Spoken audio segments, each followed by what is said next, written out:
क्रोध आने पर हमें क्या करना चाहिए? क्रोध हर किसी को आता है।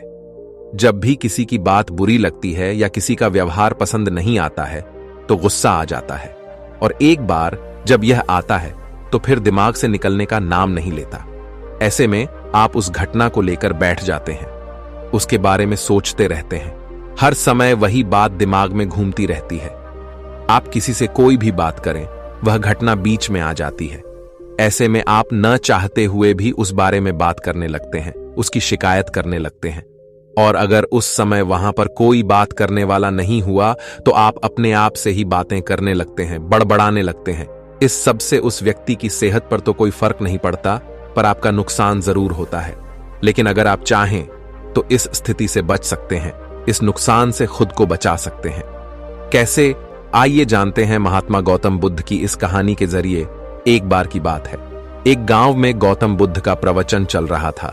वे कह रहे थे, जब हम क्रोधित होते हैं तो दूसरों को नुकसान पहुंचाने की कोशिश करते हैं, लेकिन उस समय हम इतने आवेशित हो जाते हैं कि हमारी सोचने समझने की ताकत समाप्त हो जाती है। इसलिए क्रोध में हम सही निर्णय नहीं ले पाते और अपना ही नुकसान कर बैठते हैं। बुद्ध की उस सभा में एक गुस्सैल स्वभाव का व्यक्ति भी शामिल था। उसे बात बात पर गुस्सा आ जाता था। आज भी वह अपने परिवार वालों से झगड़ कर आया था और उस समय भी उसके दिमाग में उथल पुथल मची हुई थी। इसलिए उसे बुद्ध की बातें अच्छी नहीं लग रही थीं। उसे लग रहा था कि जैसे बुद्ध उसे डांट रहे हों, सबके सामने उसकी बेइज्जती कर रहे हों। इससे उस व्यक्ति का क्रोध भड़क गया। वह अपनी जगह से उठा और बुद्ध के पास जा पहुंचा। इससे पहले कि कोई कुछ समझता, उसने बुद्ध के मुंह पर थूक दिया।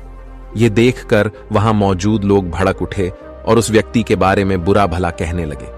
लेकिन बुद्ध अभी भी अपनी जगह पर शांत बैठे हुए थे। उन्होंने अपना चेहरा पोंछा और बोले, क्या बात है वत्स, तुम्हें कुछ कहना है? उस व्यक्ति ने बुद्ध की बात का कोई जवाब नहीं दिया। वह बिना कुछ कहे वहां से चला गया। यह देखकर एक व्यक्ति से नहीं रहा गया। उसने बुद्ध से पूछा, महात्मन, उस मूर्ख व्यक्ति ने आपका अपमान किया और आपने उसे कुछ नहीं कहा।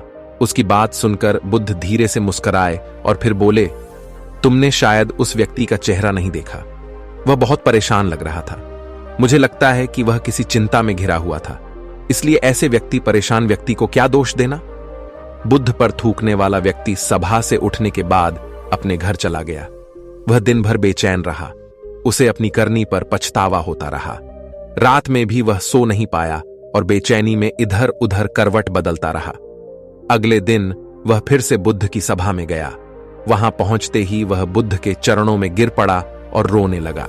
यह देखकर बुद्ध ने पूछा, क्या हुआ वत्स, तुम क्यों रो रहे हो? वह बोला, मैं वही दुष्ट व्यक्ति हूं जिसने कल आपका अपमान किया था। पता नहीं कल मुझ पर ऐसा कौन सा पागलपन सवार हुआ जो मैं ऐसी घृणित हरकत कर बैठा। कृपया मुझे क्षमा कर दें।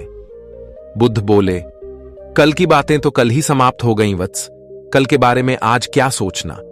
अगर मैं उस घटना के बारे में सोचता रहता, क्रोध करता, तो उससे तो सिर्फ मेरा दिल दुखता।